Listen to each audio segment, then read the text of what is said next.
শোনো মানুষ, আল্লাহকে ভয় করো।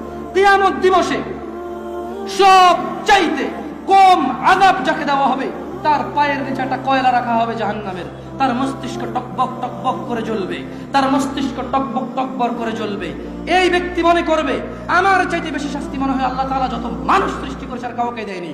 অথচ আল্লাহ সুবহানাহু ওয়া তাআলা, রাসূল সাল্লাল্লাহু আলাইহি সাল্লাম বলেছেন, এর চাইতে নিম্নমানের শাস্তি আর কাউকে দেওয়া হবে না, যার পায়ের নিচে শুধু একটা কয়লা রাখা হবে, তার মস্তিষ্ক টকবক টকবক করে জ্বলবে। আল্লাহ সুবহানাহু ওয়া তাআলা বলেন, ইউবাসসিরুনহুম, ও মুহাম্মদ সাল্লাল্লাহু আলাইহি সাল্লাম আপনি দেখবেন অপরাধীরা যারা ঘুষ নিয়ে ব্যস্ত, সুদ নিয়ে ব্যস্ত, জিনা নিয়ে ব্যস্ত, মদ নিয়ে ব্যস্ত, জুয়া নিয়ে ব্যস্ত, মিথ্যা নিয়ে ব্যস্ত, আযানকে পরোয়া করে না, সালাতকে পরোয়া করে না, বেনামাজি হওয়াকে কুফরি মনে করে না। ইউবাসসিরুনহুম, আপনি দেখবেন ইয়াওয়াদুল মুজরিম, এই অপরাধীগুলো লাউ ইফতাদি মিন আযাবি ইয়াউমিযিন বিবানি, তারা আল্লাহকে বলবে, ইয়া আল্লাহ, ইয়া আল্লাহ এই ছেলেকে নিয়ে নেন, ইয়া আল্লাহ এই ছেলেকে জাহান্নামে দিয়ে দেন, আমার মুক্তিপণ হিসেবে আমি ছেলেকে দিয়ে দিলাম, আমাকে আজকে আপনি জাহান্নামের আগুন থেকে বাঁচিয়ে দেন। ওয়া সাহিবাতিহি ওয়া আখি, অপরাধী অপরাধ করে মৃত্যুবরণ করিও না মুসলিম।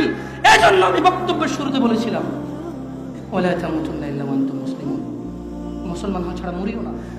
খবরদার, মুসলমান হওয়া ছাড়া মরিও না। মুসলমান হওয়া ছাড়া মরলে বড় বিপদ আছে। মুসলমান হওয়া ছাড়া মরলে বড় বিপদ আছে। ইউবাসসিরুনহুম ইয়াওয়াদুল মুজরিমু লাউ ইফতাদি মিন আযাবি ইয়াউমিযিন বিবানি, সেদিন অপরাধী আল্লাহকে মুক্তিপণ হিসেবে দিতে চাইবে তার ছেলেকে, এত আদরের ছেলে, যার জন্য এত আয়োজন, যার আকিকায় 10টা গরু জবে হয়, যার জন্মদিনে সিনেমার নায়ক নায়িকা এসে অংশগ্রহণ করে, যার জন্মদিনে কোনো মসজিদ মাদ্রাসায় সে দান করে, যে খুন করে আসলে সে বলে আমার ছেলে নির্দোষ, সবচেয়ে বড় উকিলকে হায়ার করে। এত আদরের ছেলে, যেই ছেলে 7 খুন করলে মাপ, যেই ছেলের জরিমানা দিতে দিতে বাপ কখনো অসন্তুষ্ট হয় না, এই এত আদরের সন্তানকে পরিস্থিতি কি হতে পারে একটু ভাবো মুসলিম। মা নিজের মেয়েকে ভাবে ব্যবহার ছেড়ে দেবেন না। আপনি বাবা, আপনাকে বলছি ভাইয়া, চাচা, যদি খালি অপরাধী হয় মরো, তবে শোনো সূরা মাআরিজ আল্লাহ বলছেন, অপরাধী সেদিন তার মুক্তিপণ হিসেবে দিতে চাইবে তার ছেলেকে, ও সাহিবাতিহি ওয়া আখি, তার স্ত্রী, তার ভাইকে, ও ফাসিলাতিহি আল্লাতী তুই, তার জ্ঞাতি গোষ্ঠী যারা ওকে আশ্রয় দিত, ওয়া মান ফিল আরদি জামিআ সুম্মা ইউনজি, যখন হবে না আল্লাহ বলবে ছেলে লাগবে না, তুই অপরাধী, তোকে লাগবে। স্ত্রী আর ভাই দিয়ে আল্লাহ বলবে হবে না, তুই অপরাধী, তোকে লাগবে। জ্ঞাতি গোষ্ঠী যারা অন্যায় করলে আশ্রয় দিত, আরে যা বেটা কইরাল আমি আছি, ওই বেটা আমি আছি না, তুই যা। এই লোকগুলা এগুলাকে দিয়ে দিবে, আল্লাহদেরকে নিয়ে যাও, এরা আমাকে আশ্রয় দিত অন্যায় করলে। আল্লাহ বলবে যে না, তোকে লাগবে।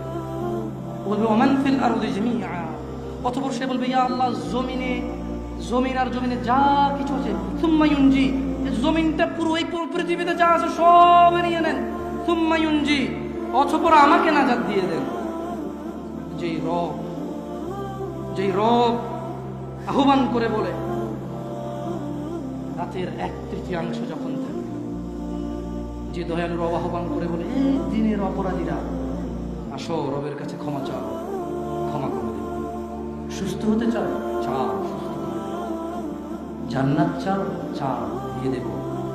এত দয়ালু রব, যিনি বলে বান্দা তুমি জমিন থেকে আকাশ পর্যন্ত গুনাহ নিয়ে আসো, আমি রব জমিন থেকে আকাশ পর্যন্ত দয়া নিয়ে আসবো, আমার সাথে শিরিক করো না।